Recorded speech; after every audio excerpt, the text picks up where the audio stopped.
Shalom saudara-saudara yang terkasih, jumpa lagi dalam Inspirasi Sabda Allah hari ini, Sabtu 20 Agustus.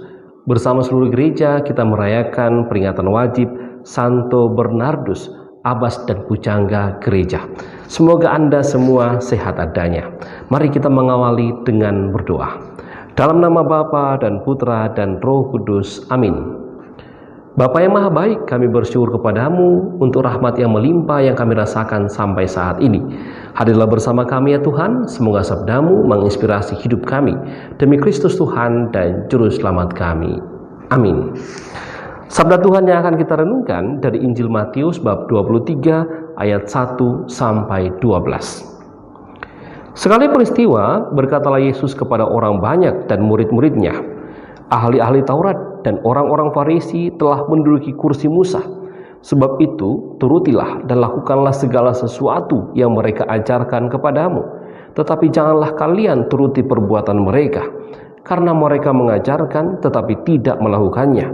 Mereka mengikat beban-beban berat, lalu meletakkannya di atas bahu orang, tetapi mereka sendiri tidak menyentuhnya. Semua pekerjaan yang mereka lakukan hanya dimaksud supaya dilihat orang. Mereka memakai tali sembayang yang lebar dan jubah yang panjang. Mereka suka duduk di tempat terhormat dalam perjamuan dan di tempat terdepan di rumah ibadat. Mereka suka menerima penghormatan di pasar dan suka dipanggil rabi. Tetapi kalian, janganlah kalian suka disebut rabi, karena hanya satulah rabimu, dan kalian semua adalah saudara.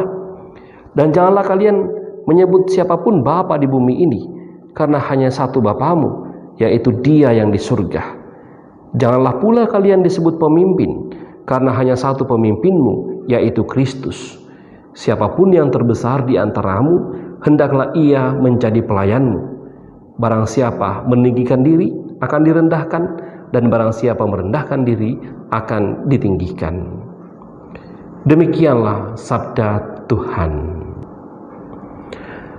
Saudara-saudara yang terkasih, sabda Tuhan yang kita dengarkan hari ini masih merupakan kelanjutan dari sabda Tuhan kemarin, ketika seorang Farisi untuk mencoba Yesus bertanya, hukum manakah yang utama dan terutama dalam kitab Taurat? Lalu Yesus mengatakan hukum kasih kepada Allah dan kasih kepada sesama. Yesus bahkan mengatakan itulah intisari dari kitab Taurat dan seluruh kitab para nabi. Sedangkan dalam bacaan Injil hari ini, kita mendengarkan Yesus mengkritik ahli-ahli Taurat dan orang-orang Farisi. Mengapa? Secara substansif, hukum Taurat atau kitab Taurat dan kitab para nabi mengajarkan sesuatu ajaran yang mulia, ajaran kebaikan yang dapat mengantar orang kepada cara hidup yang lebih baik.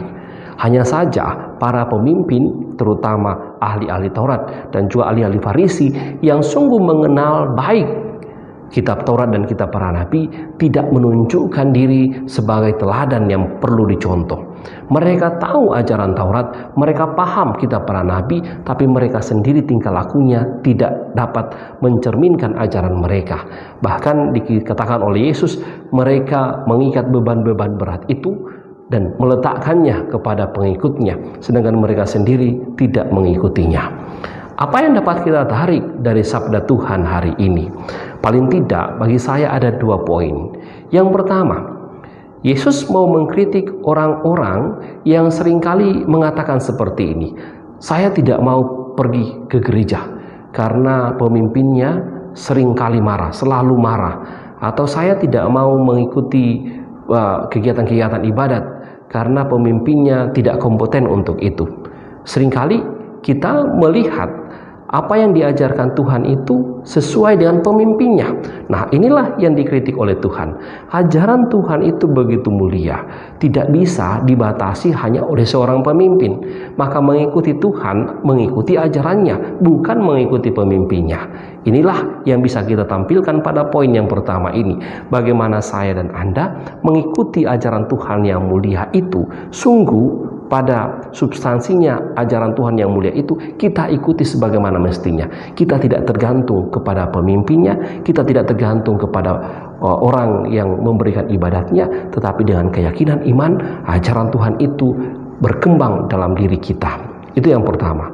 Yang kedua, yang juga bisa menjadi inspirasi bagi kita, seringkali kita memiliki kesombongan rohani. Kita kaya akan ayat-ayat kitab suci. Kita kaya akan ajaran-ajaran gereja. Kita tahu hafal itu di luar kepala. Tetapi seringkali kita tidak bisa menampilkan diri sesuai dengan ajaran yang kita tahu itu. Inilah yang dikritik Tuhan. Kita lebih banyak omong, kita lebih banyak menghafal, kita lebih banyak dalam arti tahu semua hukum gereja, perintah-perintah Tuhan, tetapi cara hidup kita tidak bisa menampilkan apa yang kita tahu itu. Tuhan mengajak kita menyelaraskan kehidupan kita dengan apa yang kita tahu, dengan apa yang kita imani. Kita harusnya ketika tahu juga menampilkan diri sebagai orang yang terinspirasi dari sabda Tuhan. 2 poin inilah yang mau diajak oleh Tuhan melalui sabdanya hari ini. Semoga kita semua terinspirasi. Amin. Mari kita tutup dengan doa. Bapa yang Maha Baik, kami bersyukur kepadamu karena sabdamu hari ini mengajarkan kami untuk senantiasa memegang sabdamu sebagai pedoman hidup kami.